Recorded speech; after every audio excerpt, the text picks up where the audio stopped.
네, 이번 시간에는 우리가 서비스하게 될 데이터의 형태에 대해서 한번 학습해 보도록 하겠습니다. 자, 이번 차시 학습 목표는 아래에서 자주 사용하는 네 가지 데이터 형태가 있어요. 이 네 가지 형태에 대해서 여러분들이 구분할 수 있어야 되겠죠. 그 다음에 아래에서 사용하는 네 가지 데이터 형태를 여러분 생성할 수 있어야 합니다. 그리고 아래서 벡터나 행렬의 연산을 할 수 있도록 이렇게 학습 목표로 설정하였습니다. 자, 첫 번째 데이터 형태는 벡터예요. 벡터는 스칼라의 확장으로 한 개 이상의 데이터를 갖습니다. 그러면 벡터는 하나의 열로 구성이 되는데요. 콘솔에 출력을 할 때는 하나의 행으로 나타납니다.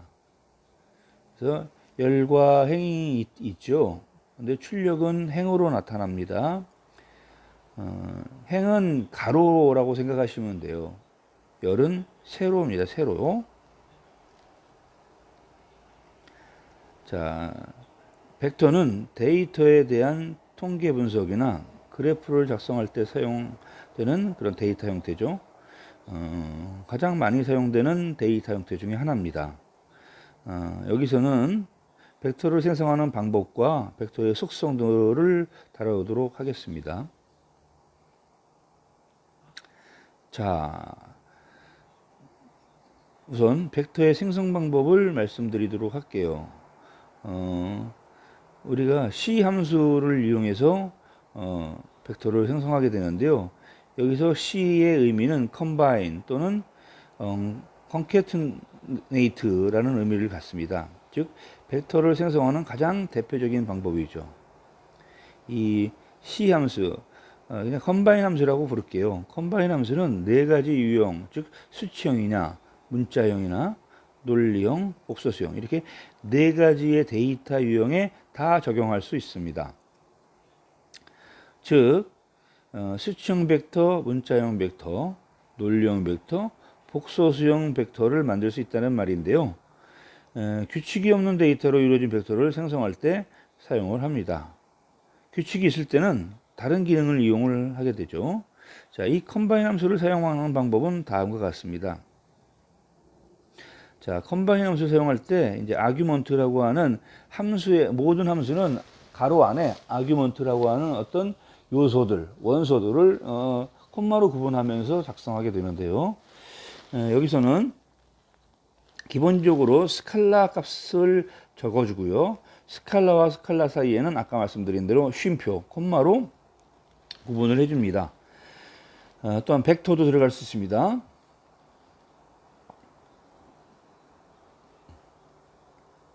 자, 컴바인 함수는 벡터들을 하나로 합쳐서 하나의 새로운 벡터를 생성할 수도 있는데요. 만약에 새로운 벡터 v1과 v2를 생성을 하고 이것을 컴바인 함수를 이용해서 이 두 함수를 서로 연결한 후에 v3라는 새로운 벡터의 함수를 만들 수 있다는 얘기예요. 자, v1에는 1, 3, 5라는 것을 스칼라 값을 포함하고 있고요. v2 벡터는 10, 30, 50이라는 스칼라 값을 포함하고 있습니다. 이때 v3라는 그런 새로운 벡터를 생성하려고 하는데요. 이 새로운 벡터는 앞에서 정의하였던 v1 벡터와 v2 벡터를 또다시 연결한 거죠. 이 컴바인 함수는 벡터를 생성할 때도 사용하지만 다른 데이터 형태에서 일부의 데이터를 추출할 때도 사용할 수 있어요. 그래서 규칙이 없는 특정한 행이나 열의 데이터를 추출할 때 사용합니다. 자, 그 다음에 이제 콜론이라는 게 있습니다. 콜론은 수치형 데이터에만 적용되는데요. 일씩 증가하거나 일씩 감소되는 규칙이 있는 값으로 이루어진 벡터를 생성할 때 사용합니다. 즉, 콜론은 규칙이 있는 그런 벡터를 만들 때 사용한다라고 여러분들 기억을 하시면 되겠습니다. 이것은 이 콜론으로 콜론으로 두 개의 값을 구분하는데요. 콜론의 왼쪽에는 시작값, 콜론의 오른쪽에는 끝나는 값을 작성을 해줍니다. 그래서 스타트 콜론 엔드라는 구조로 이렇게 사용을 하게 되는데요. 당연히 시작값인 스타트에는 숫자값이 오겠고요. 그 다음에 끝나는 값인 엔드에도 역시 숫자값이 와요. 이때 시작값 스타트 값이 엔드 값보다 크면 일시 감소가 되는 것이고요. 스타트 값보다 엔드 값이 크면 일씩 증가하게 됩니다. 여기서 스타트와 엔드가 같다.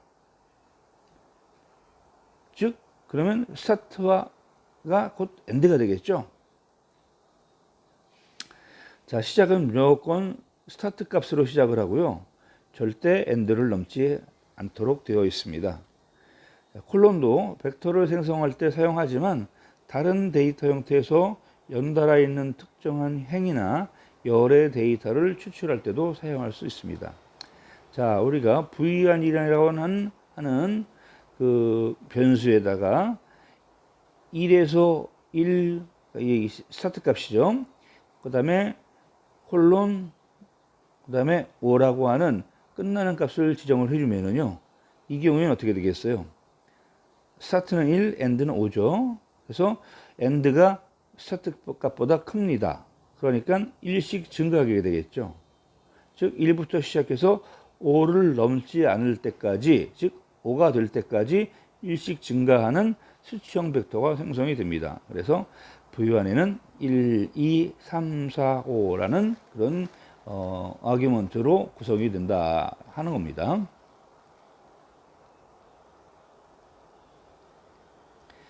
자, 이번에는 v2라는 그런 변수를 설정을 하고요.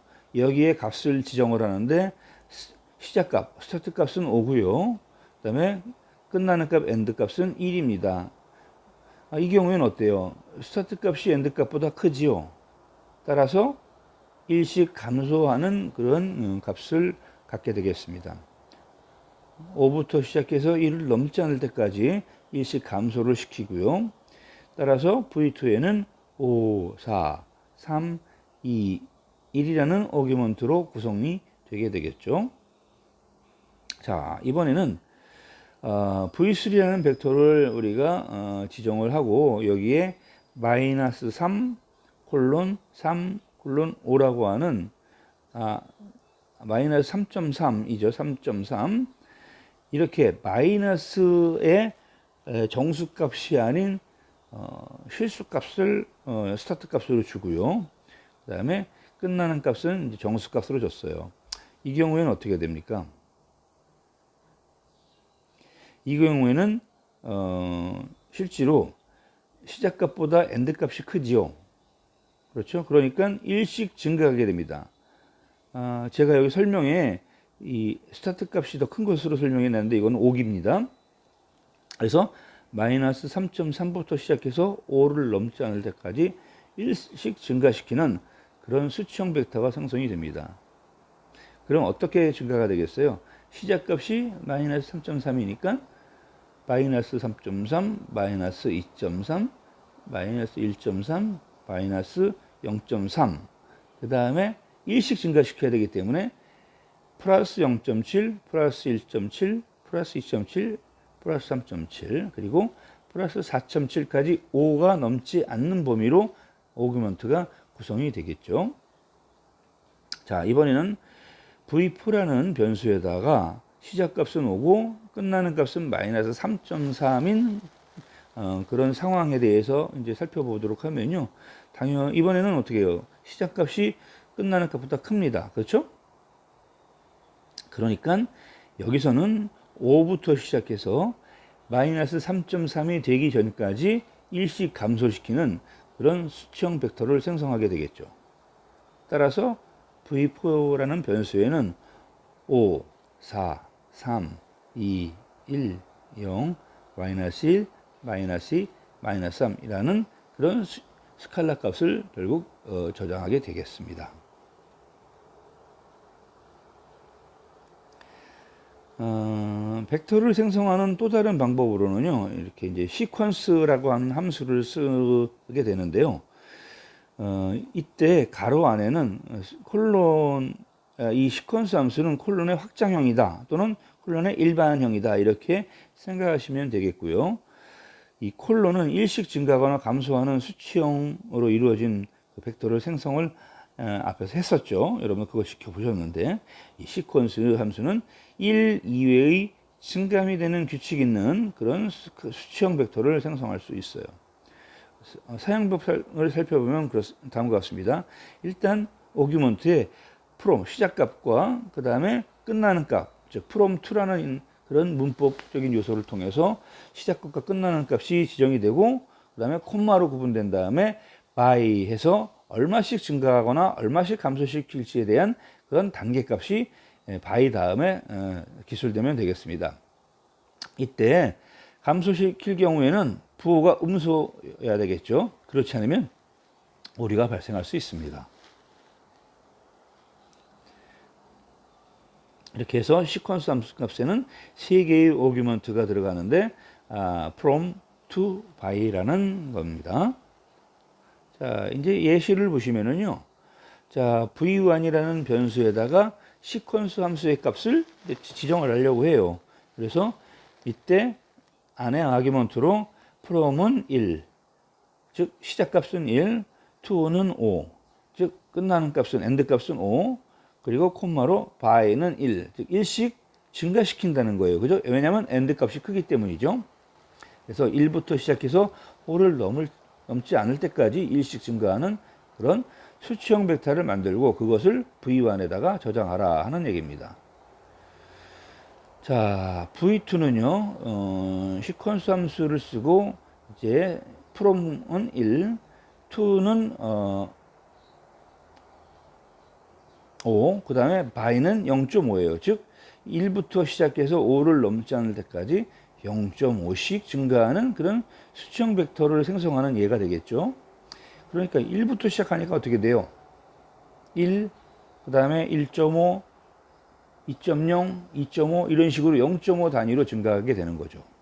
자, 그 다음에 세 번째 예시는 v3라는 변수에 시퀀스의 초기값이 5고 그 다음에 그 종지값, 끝나는 값이 1인, 즉 시작값이 훨씬 커요. 그죠? 그러니까 감소하는, 근데 얼마씩 감소하느냐면 바이에 의해서 지정되죠. 0.5씩 감소하는 그런 스칼라 값을 만든 다음에 v3에 저장을 하겠다라는 거예요. 그런데 여기서 감소를 시키는데 어떻게 돼요? 바이 값이 0.5로 양수예요. 그렇죠? 그래서 이것은 양수, 바이의 부호가 양수이기 때문에 오류가 발생합니다. 이 예제 꼭 여러분들 실습을 하셔가지고 확인을 해주셔야 돼요. 오류가 발생하는지 발생하지 않는지. 지금 혹시 여러분들 그 R 언어 프로그램 창이 열려 있으면 한번 바로 연습을 해보시길 바랍니다.